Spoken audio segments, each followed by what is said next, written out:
episode of Multiplayered. I'm your host, Guillermo Dorado, and with me today are my co-hosts, Zach Matscanis. What up? And Javier Ortiz. As per usual. Yes, guys, did you miss me? No. I figured. I know. I watched the show and I was like, they did it just fine without me. So now We talked about Mega Man. So my demands were that I have a new chair or I do not come back, and they obliged. As we do. Yeah, I don't. Isn't that like the grooviest chair ever? It is super fucking groovy. I sat down. Hopefully and everybody's... what I heard in my head was, oh, boom, boom, boom. Oh. I don't know why. Is that groovy? No, I don't know what that was. Random. You should have gone with Austin Powers or something. Yeah, I'm not gonna do it. I was went full powers. That was cool. Guys, You never go full powers. Thank you guys so much for joining us today. Before we can start our show, I want to go ahead and let you guys know that we have this beautiful thing. If it's coming out of your ears, coming into your ears, if we're Coming out of your ears. coming out of your ears and out of your mouth, then you're obviously listening to this on our podcast, which is available on iTunes and Google Play, and soon Spotify. Yeah. Also available on YouTube. That's kind of a That's a given. given at this point. It's a good running joke. We should throw that in there. There's no joke. But yeah, you don't fucking joke about YouTunes. No. I'm trying to make it a thing. Don't shit on my entrepreneurship, okay? And also, if you're watching this via your eyeballs, you have recognized that we have a YouTube channel, which you can watch this on, which is at youtube.com/multiplayer. But if you go to our Patreon page, you can actually switch between the two mediums at your leisure, because we have them both right there, simply listed. And we also have some places where you can possibly donate, and we offer some sick-ass incentives, being 2 bonus videos a month called the bonus round. Yeah. Aptly named the bonus round, if I do add. Yeah. Okay, so here's the deal. We have a couple of conversational things to talk about, Let's conversate them. as opposed to non-conversational things. We have some awkward things to discuss. No, a couple things that I was actually kind of researching recently was fucking browser games. Browser games are still a thing. First of all, is what I Are did. they now? They are. I didn't realize that there are still developers and collaborators and artists who are attacking this medium of browser games, like Flash-based games. One of them being, the first one I actually found was called Bad News.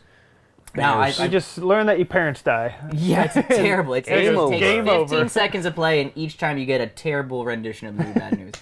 But no, this game is actually a text-based game, and it's really interesting because it's developed by the Cambridge Social Decision Making Lab, Cambridge. which I feel like they should probably... What did I say?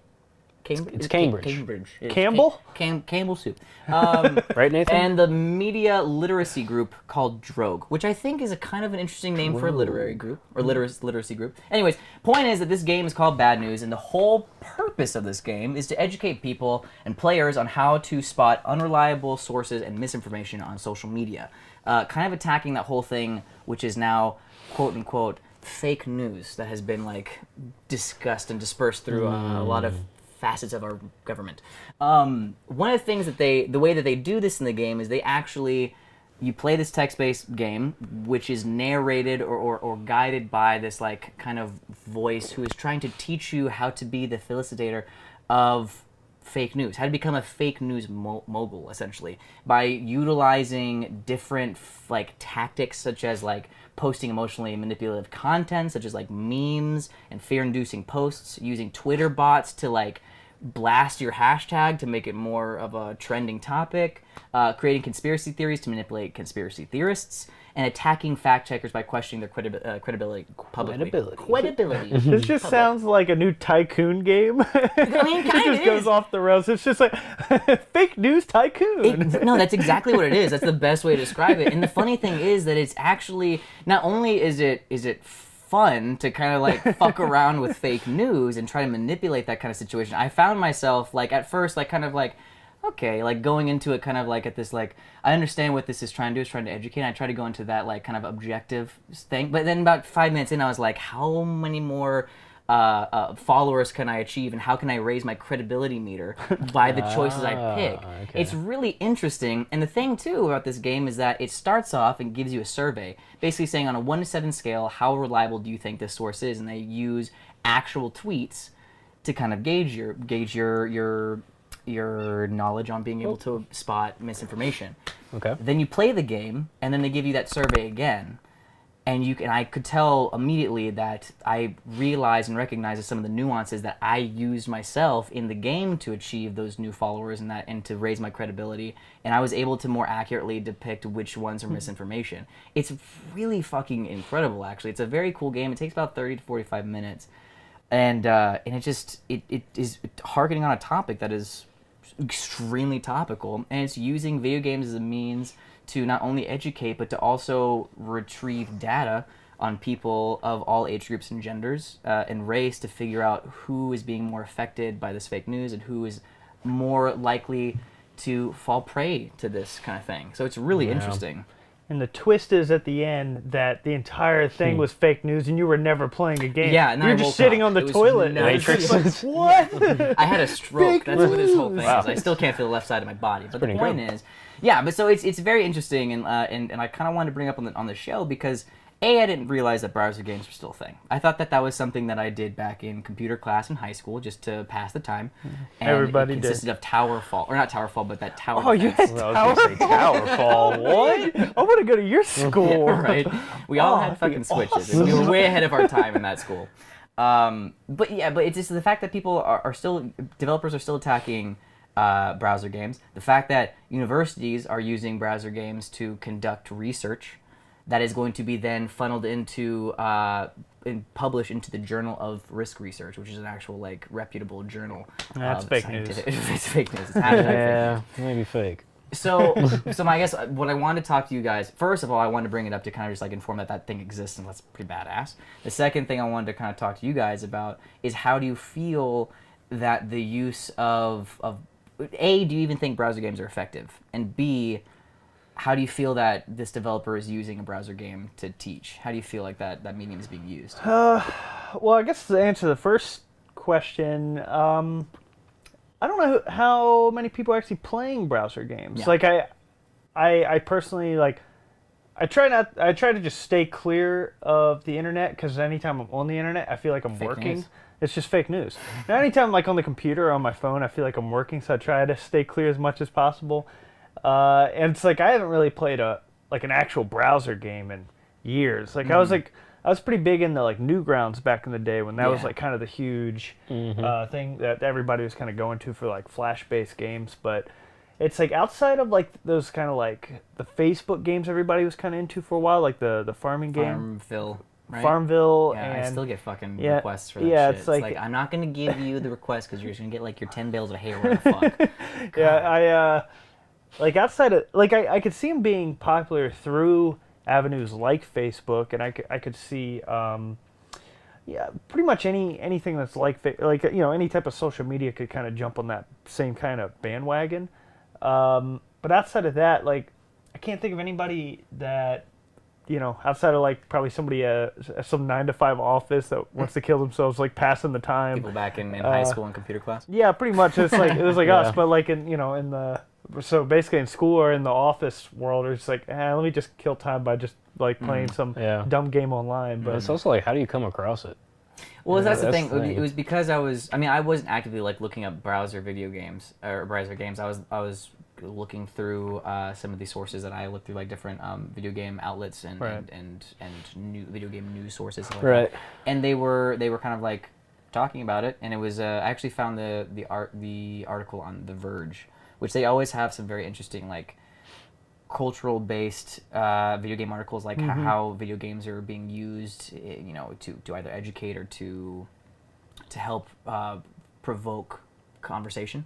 And that's where I found it, and I agree with you. I feel like there's not really enough people that will be not attracted but grabbed or driven to playing this browser game, but I feel like it's an easy share, first of all. Yeah, I think that's definitely something. It's you could send a link to somebody on your Twitter feed or on Facebook, and you could simply click on it and oh, what is this? And and you fiddle with it for the 30-minute game that it is, and then you're gone because you have the the attention span of an ant. Right. And it's just the world we live in now. Yeah. But it's it's an interesting enough idea where it's just can you spot fake news? And then here's a link. And they're oh, I'll click on that and play this quiz game or See, whatever. that sounds like a fake news thing. Yeah. That Right. sounds like spam or something. Right. The funny thing is though that like when you actually start playing the game, it's much more in depth and involved than just like spot the fake news, like kind of spot the difference kind of things. Like it really does like the narrator that's kind of guiding you along and the text choices that you have to like kind of choose what you want to do or to respond to what this narrator is kind of saying have a lot of personality and character to them. And like it really kind of leans hard into like, yeah, you're gonna, how are you gonna amass these followers? How are you gonna raise your credibility? You might as well impersonate someone famous and like, basically just have a different spelling of their actual name so that it doesn't get like, that Twitter doesn't say like, oh, this person's already a user. Just like change the U to have like the 2 accent marks on the top. I don't know what it's called, the Uber thing. Oolong or something Oolong like that. No, it's Oolong. no, it is something like that. It's like Something, yeah, I know. oolots or something. I know it's how. Yes, I think that's actually it. Yeah, Oolong it's tea. That's pronounced. Ooh, damn, that's a long tea. It takes a long time to drink. It's very hot. No, but yeah. So like, it was teaching. It's much more involved, and it teaches you the nuanced ways of how to spot misinformation, stuff like that. The only thing is, the people who I feel that need to play this game are not playing games. Yeah. And that's Well, I the think problem. it's just like, the people that need like actual education stuff aren't going to go out there and seek education. Yeah. It's like we live in a world where people are becoming so self-aware about all the problems, but the younger generation is becoming so right. But the self-aware, thing is, like, we have so much access to information for people not to be dumb. And yet people don't seek that information Well, the and continue to be dumb. thing is that like you can fall prey to it pretty easily, like if you're not careful, and that's what this whole game is. That's what Cambridge is trying to... Cambridge. Yes. Nathan, you're the Thank Fine. you. I said that earlier. fine. Campbell soup. Well, they came and they went on that bridge. Okay, that's what I said. Ew. Came and went. It's Oh. Ugh. Ugh. But yeah, so that's their whole point, though, is that like these things anybody can fall prey to. It's not just maybe people who are unaware of these kind of things, or maybe people who are older and not used to social media. Like anyone that's on social media, even I feel like this is a really relevant game for younger audiences to kind of see, because one of the main tactics that you're taught in this game is using people's emotional response to elicit a reaction and engagement. I don't like that. That makes me feel angry. Exactly. And it's true. And so like you end up giving a source credibility because they said something that made you feel outraged, and you're like, yeah, they're talking about it, but they could be misquoting or misrepresenting a source completely. Yeah, clickbait. Exactly. Yeah, just exactly. clickbait. Yeah. Or showing one of the things that you can post is like, it's like, all right, you have the option to either impersonate a famous person or to post a meme. And I was like, okay, post a meme. And it gives, and you are allowed to choose 3 options of whatever meme you can choose. And the first one it gives you the option is like a dog that looks, kind of shabby and possibly beaten. And it's saying that the abuse of dogs is deplorable and no one's stopping. Or like the government is, it was something like much more contained than that. But it was like, oh my God, I see these memes all the fucking time. And people retweet these things all the time just because it's just like, this is outrageous, when there's like not really anything credible about it. It's just You're just an making a emotional response. statement. It's manipulative. Exactly. Yeah. Yeah. So.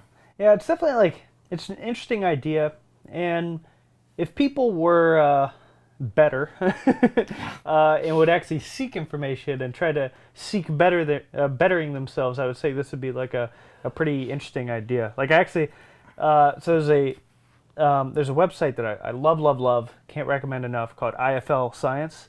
Mm-hmm. And it's just like I know that. Yeah, it's just this awesome. I fucking love science. Oh, okay. Yeah. Perfect.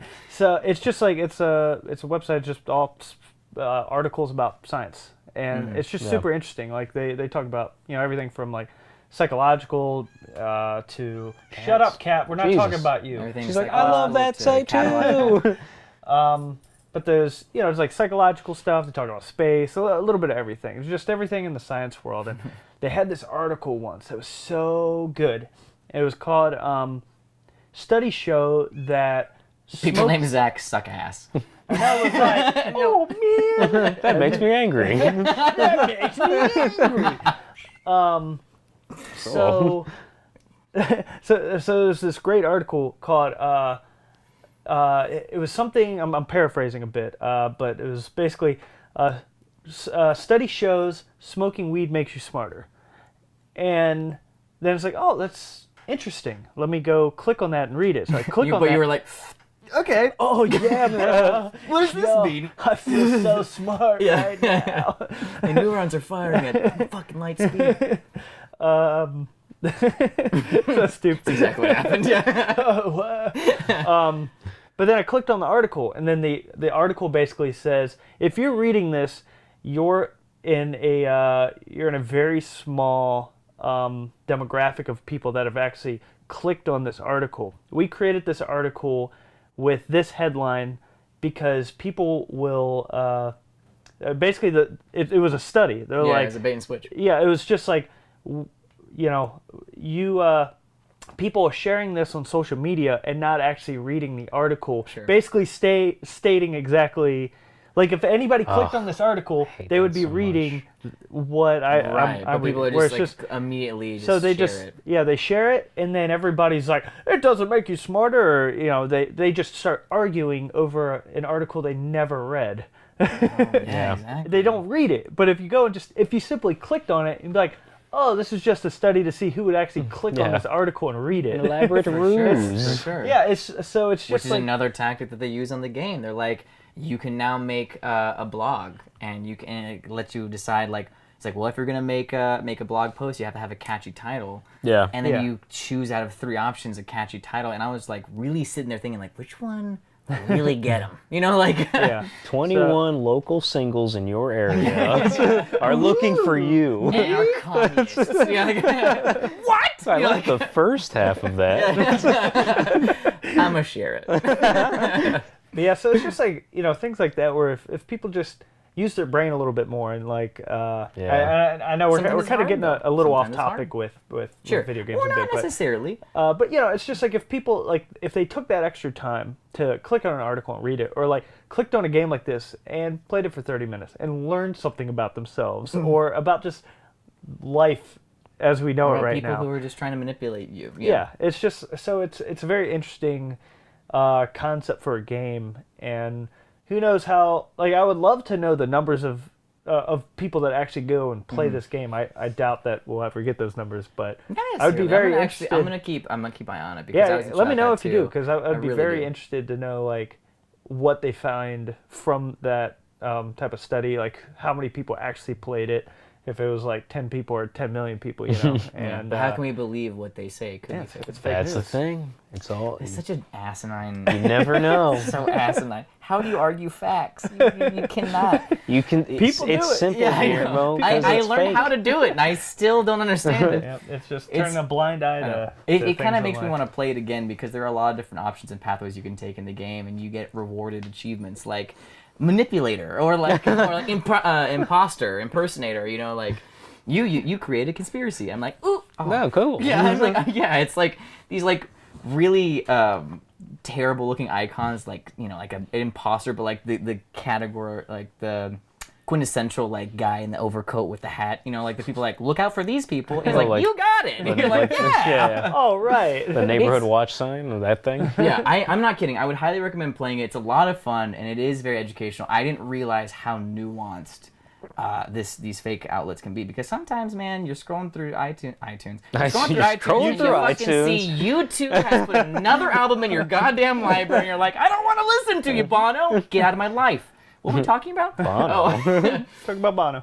Right. No, but scrolling through Twitter or Facebook, and you see like all these what seem legitimate websites, that have like these very, these like their statement is well written, to a point. They have a good name, their picture looks legit, their logo looks great, but they're still just big old fat fakers. You know? Yeah. Clickbait. Well, fat is assuming they could be skinny, but they're Yeah, fakers. don't body shame websites. Okay? Body shame the fakers. Okay? Anyways, so that was one of the browser games that I came across that I think is really interesting. And then another one that I came across is, and I don't feel like there should be a trigger warning before I say this, but it's called Fuck Everything. Literally, that's what it's called. The game is created by a graphic artist and game developer called Lena NW. Now the NW is capitalized. I don't know if you're supposed to pronounce it or if you're just supposed to say It's it. NWA. I think that's what it is. Right. But she created this game. It's a browser Flash-based game. Then she created it from the ground up. She did all of her own art, and like the art is really vibrant and in your face, but in a good way. Essentially, the game is you go through this roulette process at the very beginning where you can either be a human male, a human female, or this like animal male, animal female, or whatever, and you walk into a bar. And the whole purpose of this game is to pick one of these like 6 innocuous characters, you know, like one's like a guy made out of lava and blood. Yeah. Another one's a dog, another one's a blow up doll, another one's a stool. Lava the and blood? Yeah, both. It's a pretty heinous thing. I said it was very vibrant. But the whole purpose of the game is to try to engage with these characters and fuck them. Like that's the whole purpose. Now, it sounds kind of ridiculous what the premise is, but the overarching goal of the developer, Lena, was it's kind of a commentary using dating sims as a conduit to explain her message. But the whole message of the game is kind of this like this commentary on hyper misogynistic rhetoric that all men kind of have kind of grown up with, or that has been relayed through media that we've consumed, about how there's no purpose of like, I don't need to talk to her or figure out what she's saying. I just want to fuck that person. Like that's the whole goal. And it's really putting that into a very harsh critique. I mean, like as soon as you walk into this bar, it is blasting Fack, which is a song by Eminem, which is like completely womanizing and like just kind of gross. But then Weird song. right. It's like it's very graphic sexually. But you know, it's something that it's an artist that we're familiar with, so it's not out of the normal, which it should be, kind of thing. But then after that, the designer Lena also, after completely every other song in the game is a composition of her own that she's made and collaborated with other producers making beats, and she actually raps on under the pseudonym Felicia Geisha. Or Felicia Geisha, yeah. It's like Felicia. Geisha. Yeah, Felicia. Bye, Felicia. No. And these lyrics are incredibly crass. Like, it's talking about STDs, it's talking about, like, herpes, it's talking about, like, tampons, it's talking about, like, you know, using the C word and things like this. But it's another exaggerated use or example of how desensitized we've all become to this like misogynistic rhetoric that comes straight through like these rappers and hip hop. You know, It's very popular. And so I was playing this game, and it kind of, you know, because of how exaggerated it is, it makes you feel uncomfortable as you're playing it, because you're like the way that these people engage with you or talk with you. There's not really much choice, and that's the purpose. Like, no matter what, you are going to have sex with this thing or person, and it's going to end badly. Like, that's the whole purpose, is that, like, usually these games reward the person for having sex with you, no matter what they say. Like, they could say, like, she actually, in an interview with Days, she mentions a Japanese dating sim where you literally have a dialogue option of, I want to rape you, to one of the female characters in the game, and the female character just goes, oh no, and doesn't leave, and like you still have the ability to work your way back from that and still have sex with this character. Like, it's an inevitability. But in her game, she's like, all right, sure, I'll let you have sex with this character, but you're gonna die, or like something bad's gonna happen to you specifically, to kind of like paint that consequence. You know, like you are the victim in this game. A victim of your own creation, essentially, because you engaged in that way, and now you have to reap the consequences. So it's a very like eye-opening game, and very creative, and she's extremely unabashedly bold about it, which I fucking really love. Yeah, It's that just an game's interesting pretty thing. like Yeah, like checking it out earlier. So, it grabs very you. weird Yeah, game. yeah. It makes you feel uncomfortable, and that's the whole purpose. It's because those things should make you feel uncomfortable, right? But for some reason or another, it's become so normalized in our society that we don't react to those things anymore until it's that extravagant, right? So it's like she's kind of taking the basis here, like pushing the button until it breaks. Yeah. And she pushed the shit out of that button. Like, so it's another instance of like a browser game that's using the medium to teach and to provoke a conversation, the deeper conversation about hyper-misogyny in America or in society, and B, rape culture in America. So I kind of wanted to open the discussion there on how you feel this particular creator used the medium, and kind of go, because we were all playing it together a little bit, and kind of like go into your experience of like watching that. So it felt weird watching it happen. I felt uncomfortable, very uncomfortable. It's a weird game to play as a group. Yeah. that is true. Yeah. I did feel like I was like, I don't want anyone to look over my shoulder. With I this. felt dirty. I almost played it in Starbucks. I was very close. I was very close. I was like, maybe not. I saw the pictures and I was like, I don't want anyone to see, but I'm playing. I would doubt that would be the worst thing that somebody's watched or played at Starbucks. This is very That's true. true. Free Which is Wi-Fi. unfortunate. And that's exactly what this game is talking about. Saw a guy at the public library one day just watching porn, just out in the open. I was like, Right. Free Wi-Fi.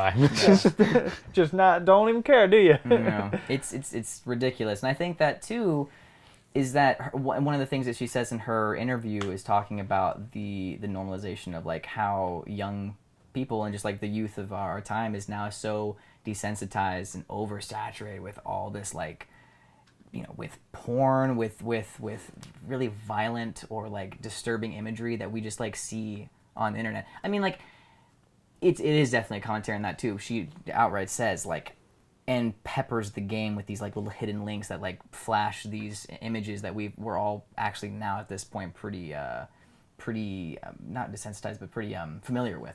Yeah. Like all the things that we've seen, like Lemon Party and like just like those. You guys never seen that? Good for Don't know you. what you're talking Two about. Girls, One Cup would be another example of this kind of. Exactly. We all know about that, and people were like sharing that in middle school and high school, and it's like Jesus, the fact that the youth has the capacity, the accessibility to see these things is a serious problem. It's fucking I don't know. It's like it's such a weird thing. 'Cause it's like, you know, I definitely got shown Two Girls, One Cup. Gosh, it probably was middle school or 55 times. high school. So last week. Still love I just have it on my TV. Right. No, it's just, you know, obviously like kind of desensitize that kind of stuff to a bit. It's obviously it's like in movies and video games, it's like violence and sex and all that kind of stuff. It's exaggerated, you know, and it's like you might have a female character in a game and she just has, you know, huge breasts. Yeah, for no reason. Exactly, you know, it's just like so over sexualized. Well, kind of her things. armor It's just, is like doesn't cover anything. Yeah. What's her Right, right. armor? So, right. you Exactly. know, we live in a world that's just kind of like that now, and you know, I think it's just one of those things where it's good to it's good to have games like the one we're talking about where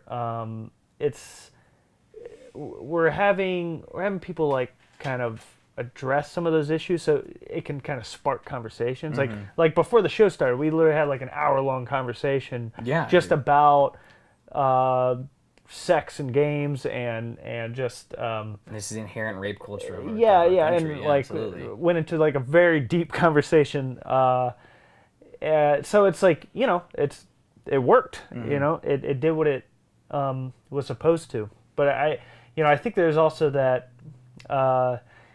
You know, it's good to, you know, just as people, it's like we need to just know how to separate like entertainment from like just real life. You know, I've played a lot of dating sims over the years. Nothing where it's just like, hey, I'm gonna rape you. You know, nothing like that crazy. It's like everything that I played was, you know, it's pretty mild for the most part.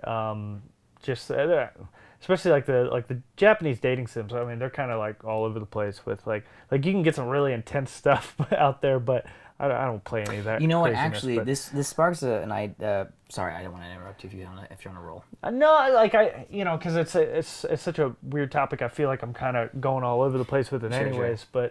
But pretty much what pretty much what I wanted to say from it was, it's like, as somebody that's played a lot of dating sims over the years, it's like that stuff's there. And I'm not talking about the gross ones. I'm talking about the tame ones, where it's just like, it's just another form of entertainment. It's just like, it's something fun to kind of like go on these like fake dates and not, and some of these games you don't even like hook up or whatever. It's just like, oh, The courting process. yeah, it's just it's a quest. The It's just funny like thing anything is else that in a video game. I remember it was like a couple months back that I was looking up some topics to discuss, and there was one, and I think we might have already talked about it. I'm not entirely sure. You can remind me. We if you did. have. Yep, there we go. So I won't talk about it. Don't even bring it up. There was, I can't remember what the game was called, but I know it was at some kind of, I think it was at a Japanese game expo, but it was a VR game where it was a dating sim essentially. You're like in this room and you're teaching this cute Asian girl. I think she was 18. I hope so. I think you're teaching her piano, but like the whole purpose of the game is you're like supposed to develop this like deeper connection and like and eventually like want to lead it towards like a love or romantic kind of situation. But the thing that they did, because it is VR, is they have the girl walk around the room, walk around you. You really start to feel a space. You kind of lose sense of game and the distinction between game and reality, and like Virtual reality. Right, exactly. And the developers chose to have the female character like not look away from you and like make eye contact. Yeah, and you talked about this a little bit. I don't know if it was on the show, if we just kind of talked about it in real life. In real life. Right. No, but like Not it was fake. it was trying to simulate like an actual person and like someone who, and the especially the person who wrote the article, the writer, the reporter, said that like that kind of intense staring, like he felt inhibited on what he could and couldn't say, or what things he should and shouldn't do around her, because he felt very self-aware and self-conscious because she was looking right at him. I was like, that's kind of awesome that that's a game that exists. That's kind of in counterbalance to Lena's game here, fuck everything. Yeah, you'd be surprised how little people do when you just stare at them in the eye when you're saying something. Right. You'll see around. you'll see who's like a coward or who's actually like not mentally strong, but like confident. Yeah, that's the word. Yeah, I mean, looking people in the eyes just straight up like tells you a lot about a person. Absolutely. Yeah. And and I think that with this game, it is a very exaggerated rendition of this problem that we have in the country or in the entire world. Exactly, in the world. But it is accentuated and exaggerated because it needs to be in order to make its message across, because if it wasn't, it just seems normal. And that's the point. Like, she's saying like these things are normal. That's why she introduces an Eminem song first. You walk in that bar and you're like, oh, Eminem, cool. You don't listen to the lyrics anymore. But then you listen to her lyrics and you're like, Jesus. And then you're like, that's not any different from what I just listened to. Right. Except it's just some famous, guy, right? Yeah. And then you're going through and you're picking these different dialogue choices and like trying to hook up with these creatures, and it's graphic and it's makes you feel gross, and it doesn't end well, and you're like, oh my God, and you're like, oh, I get it. Like you're not supposed to be walking into places trying to just fuck things, because people are people, and you should treat them with respect, and especially women, so because they're also people. It'd be nice if that was a thing. Exactly, but that's the thing. Like, that's why I really appreciate this game, and especially like her interview on Days.com. Days actually contacted her to talk about the game itself and the process that she went through making it, and her message, and the way that she speaks about it is very enlightening, and like I was reading, I was like, yeah, good on you, and that's awesome. She wasn't apologetic about anything that she was saying. She was like just stating the facts of what the problems are that she faces as a woman, and why she made this game so unnervingly uncomfortable. And I was like, okay, that makes sense. And then I went back to play the game again, and I was like, oh, this makes a lot more sense in that context, and I actually really enjoy it now, even though it is extremely like graphic and stuff like that. But it's using dating sims as a means to convey the message, but it's not any different from we've talked about before on the show about Steam games that are the sex games on Steam.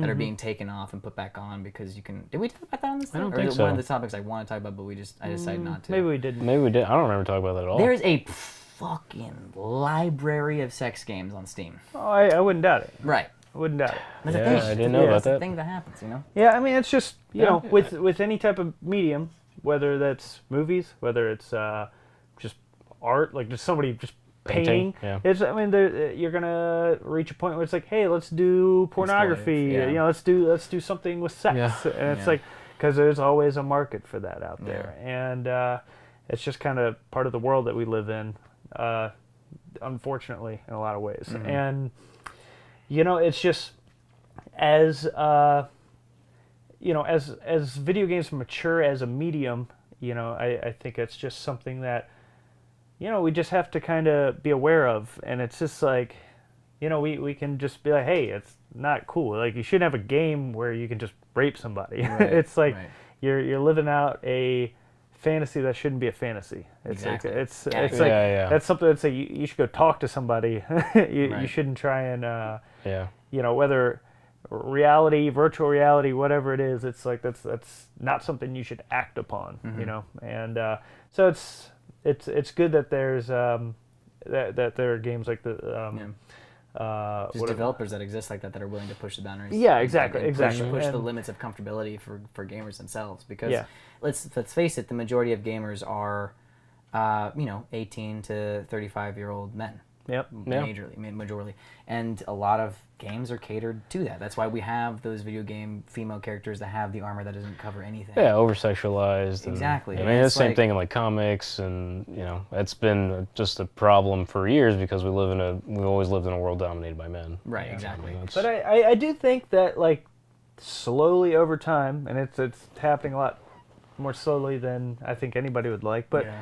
well, we're getting there. Yeah. Like just the babyest of baby steps, Sure. but we're getting there. Where it's just like people are finally starting to address issues, whether it's when it comes to over sexualized women in any type of medium, or whether it's like Or just the generalization of whitewashing women. Yeah, or like, I mean, anything. It's like people are finally starting to be like, hey, yo, this Don't is like do a that. problem. Yeah. And it's like those problems are starting to be addressed. Like, you're seeing a lot more like big name like female directors. You know, you're whether that's video games or movies or Yep. I mean, we're seeing a lot more women in every medium and every industry. So it's like and there's obviously all the stuff that's going on with like sexual harassment right now. Yeah, for sure. In And any see, type of that's why business. I'm really happy that we have game developers that, you know, I think that there should be more female game developers that are making things like this, because like it really fucking I was like, oh jeez, okay. Yeah. Oof. But you know, there definitely should be more games that I feel like, you know, should provoke these hot button topics, you know. Yeah, And I feel like it's a great use of the medium. Yeah. I wish, you know, now that I kind of found those two browser games, I kind of want to keep looking and see if there's anything else, because like, Well, there's a great one called, and it's a real game. I recommend everybody try it. Awesome. It's called Don't Shit Your Pants. It's like the this is best a game game you play ever. in real life. No, it's literally a game. Play it every day. And It's a the terrible entire the entire game, you're trying not to poop yourself. It's hilarious. I highly recommend playing it. Well, you can go and play Fuck Everything at universalhacktress.com, which is Lena W's website. And then as a palate cleanser, you can go play Don't Shit Your Pants. That game is so good. Lena NW. Yeah. What'd I say? Lena W. Oh, Lena NW. Lena NW. Yes. Credit where credit is deserved. Okay, so from those two topics, right, we have two video games. One that's trying to talk about fake news and trying to teach and educate gamers, people just in general, of how to spot that and how to provoke it. and also how to manipulate it. Yes. And then you have another game that's called Fuck Everything, where it's really putting in your face the hypermisogyny and rape culture that is a problem in today. Right. Mm-hmm. Besides that, though, video games are also under violence again, or under fire. Under violence. No, they're under fire. Under fire? Yeah, they are. They're under fire again for their excessive violence, and I think it's interesting that we have two games. One is very excessive in its nature, but for the purpose of explaining the message, and then the other one is not violent at all. It's actually talking about some bullshit that happens on the daily concerning these people, actually. So video games are under fire again for excessive violence because after the most recent tragedy of the Stoneman Douglas High School shooting in Parkland, Florida, which is devastating. 17 people were unfortunately lost. The government has decided to rehash the age-old argument that violence in video games can provoke young adults to commit mass shootings.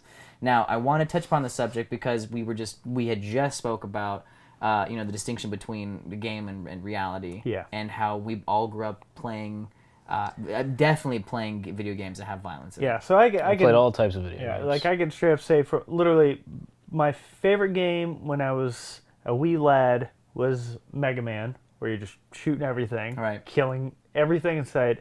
And then when I was 6 years old, Resident Evil came out. That was like my favorite game. And I've played every single Resident Evil. It's like I've played, it's like we played games like GoldenEye, where you're just murdering thousands of people. It's like Call of Duty. It's like our middle school and high school ages. Yeah, it's like I've played so many games. I would love to know the number of people in video games. The body count, you like. I would be in the hundreds of thousands, easily. Millions. Like you probably millions, dude. Yeah, millions. It's easily. It's you like have killed the world over 4 times. Yeah, like the world's population. Like that's just in the Uncharted series, I've probably killed 700,000. Oh my god, yeah. How many real people have you killed? 0.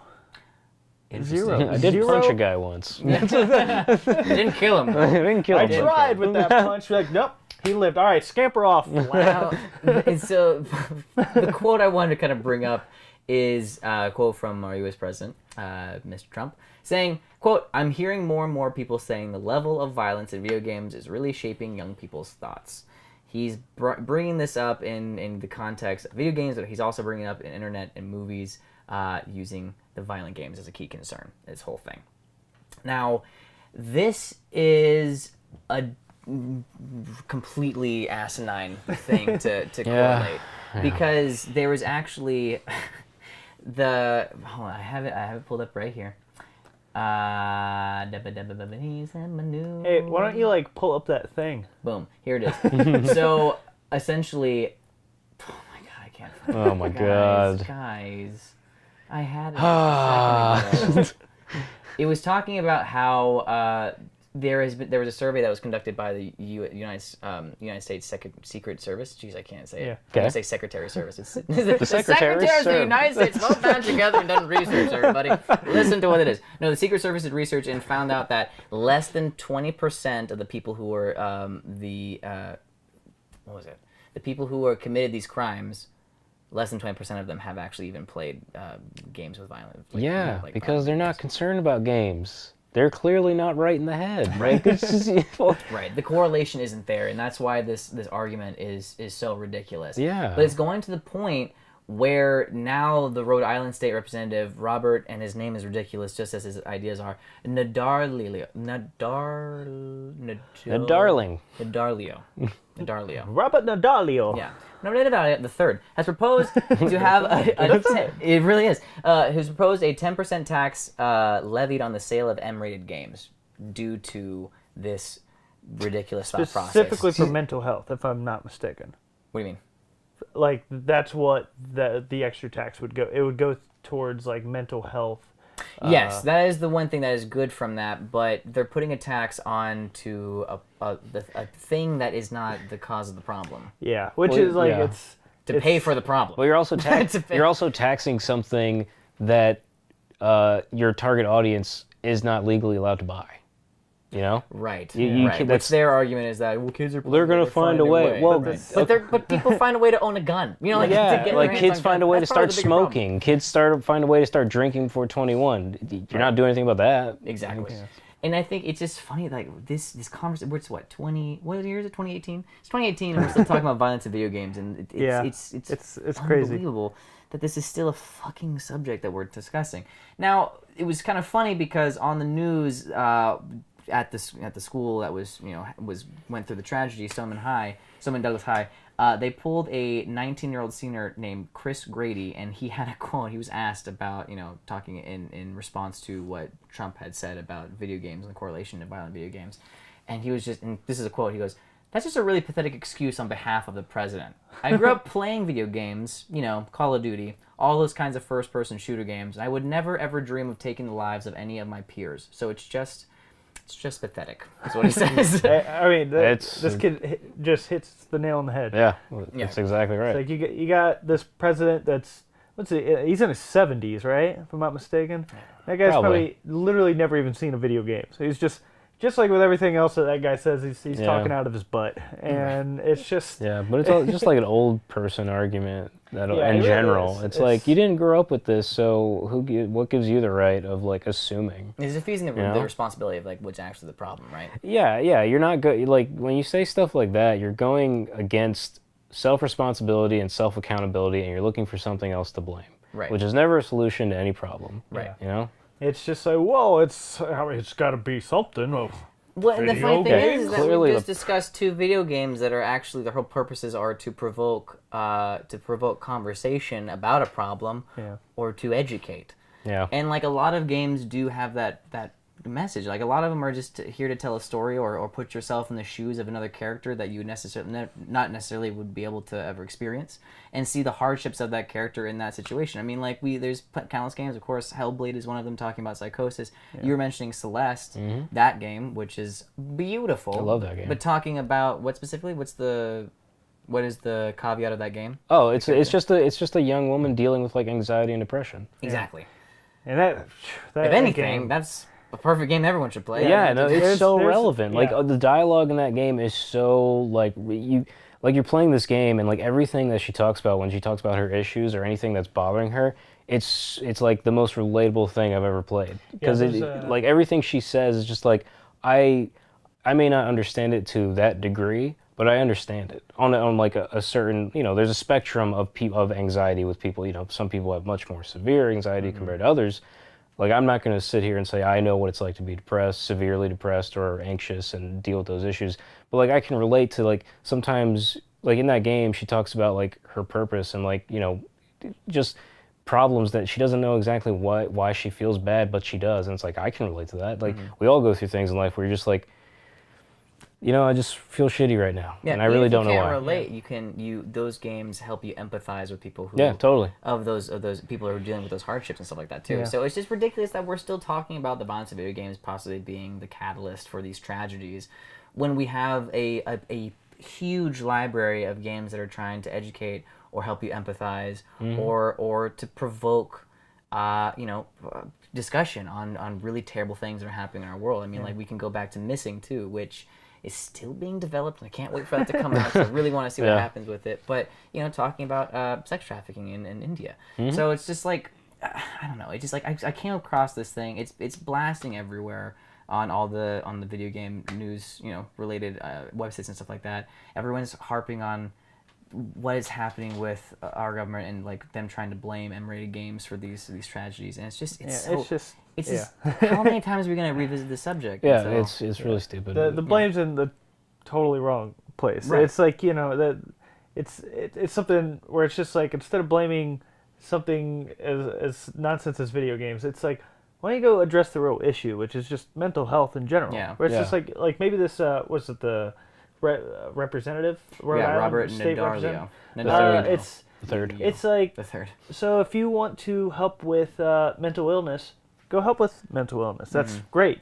I mean, that's something. Why not raise the taxes on guns and then use that tax? Yeah, to then pay there's for a good one. The or health just instead of video games. Or just like it's something where it's okay. You want to pay for more institutions for mental health issues or whatever. It's like, just bump up the taxes across the board 1%, or just bump up the jams. Really, that's the solution. Welcome to the jam. But it's gonna slam. But yeah, I mean, it's just like it's just people jam. Like it's putting blame where they don't have the evidence to back it up, and it's just nonsense. That's why we do this show. Yeah, that's why we do the show, is because we're trying to tell you guys in the government, because we In know the you watch our government. show. We're Look on the here, grid. look We here, know they government. watch us. Dear We're government. trying Look, to tell Mr. you that FBI agent, all right? I've had enough of this. Alexa, I know you can hear me, and I hope you're in the same room as whoever's watching this right now or listening to it. But the point is that there are video games that are meant to educate and to provoke thought-consuming. Stimulate. Thoughtful stimulation Yes. on topics that are not necessarily something that's easy to discuss in an everyday situation. And a lot of people will shy away from. I'll bring up one more thing, which is very more of a personal story where And you just fart. yep, and that's it. Yeah, it's like, No, wow. I'm done. And we're back. when I was in middle school, wow, Oh, man. yeah, a very good friend of mine killed himself with a gun. And so it's like things like gun violence, school shootings, all that stuff. It's like I can relate to on a certain level because of, that kind of thing. And, video games, that has nothing to do with it. Yeah. It's like, it's such a stupid thing to blame. And, one thing for him, he was, I guess, just a very depressed person. One of his few joys was video games. And, yeah. That's insanely relatable because I also had a really good friend of mine from Philly who took his life, and he loved video games. He was a huge gamer, and like looking for blame in places that they don't exist. It's the stupidest thing in the world. Like, it's so ignorant, and it has nothing to do with what the real problem is. Like, yeah. Anyway, we don't go off tangent, but like, yeah, it's so not relevant. Like, it's just not. And to look for excuses it's like what that kid said. It's pathetic. Yeah. It really is. Exactly. So. Instead of really looking at the actual problem and Yeah. trying to nip that in the bud, as opposed to just pawning off blame to something that gives joy to a lot of people and is an escapist kind of thing for a lot of people to enjoy and to kind of fall back on, especially with people who do have a lot of anxiety or social stress. Sometimes it's nice to just kind of recluse for a little bit and play a game where you're this super badass person, or just to go around and save a damsel, like things like that. So yeah, it's definitely something that can absolutely upset people when that thing happens. Yeah. Like, don't attack the thing that I love because of the problems in the world. Like, it's just really stupid. It's really dumb. Like, I appreciate both of you for opening up. It Oh, was beautiful, actually. That was really great. That's what we do. That's what we do here. Yeah. Anyway. We just you gotta give the feels sometimes. You Yeah. know? Right. Yeah. Multi-playered. Like multi-layered. We're like onions here. Yeah. I think on that, anyways, I think that pretty much right there, I don't think we meant to harp on, because multiplayer here are usually much more lighthearted and there's a lot more levity into what we talk about in video games. But I think we all can agree and relate here that these are things, every topic and aspect of the video game industry needs to be talked about. And, of course, there are the fun games like Zelda and stuff that we like to just kind of like harp on and gush about. But the real reason why we love video games is the things that they can do on a whole nother level that a lot of other mediums really can't. And especially things like teaching, or provoking conversation, or to just debunk the completely ridiculous rhetoric that people want to put blame onto video games itself. So yeah, totally. So I hope you guys enjoyed this more heartfelt and serious and more real multiplayer. We'll get back episode. to the goofs next week. Absolutely. But so that's what this has been. And I hope you guys enjoyed it. I really hope that you guys check out the games that we discussed here. We're definitely going to have them posted on our Twitter and on our Instagram to help people see these creations and to have people's eyes on these things, because they are great pieces of art that these developers have worked really hard on creating for you guys. So we'll have that there. Thank you guys for watching, and keep on. Oh wait, I probably can't. There's a lot more to say. I know, I can't skip all that stuff. You can find those posts on our Instagram and Twitter at GoMultiplayered. You can also follow us at our personal Instagrams and Twitters, which mine will be, for Instagram, it's at Guillermo_Dorado. And then for my Twitter, it's at Mastorado. You can find Zach here at Zach Matzganis, ZACKMATZGNIS. Ooh, I did. nice I little put a falsetto little, out there. yeah, for you. I appreciate that. Thank you. It's a little bit of variety. All right, top it. I'm at multiplayer. I want that booty be me. I want that booty be me. And you can also find our resident PC gamer, Nefak. Nefak. Nefak. I was going to say Nephanicus, but now his name is Nefak. Nathan Redfern, otherwise known as Nefak. You can find him on Twitter at multiplayernath. And you can also find a resident Xbox gamer, which is Mick Wood, at Mix the Wood on both Instagram and Twitter. And we want to give a special thank you to DJ CUTMAN. And again, guys, please check out our bonus round, which is on our Patreon page. And also, if you don't want to necessarily donate and get those early, a week early, you can also just wait a week later to get them for everyone else. So, thank you guys for watching. Stick around and keep grinding through the week, because Thursday we'll be back and we'll meet you at the respawn. Woo! And we love you, and go play your games. Boom. We'd like to give a big ol' special thank you to Jaden Lawrence, Arturo Madeira, and Murcha Dan Krolpatariu. If you want to receive shoutouts like these awesome, beautiful people, be sure to check out our Patreon at patreon.com/multiplayered. See you next time, players.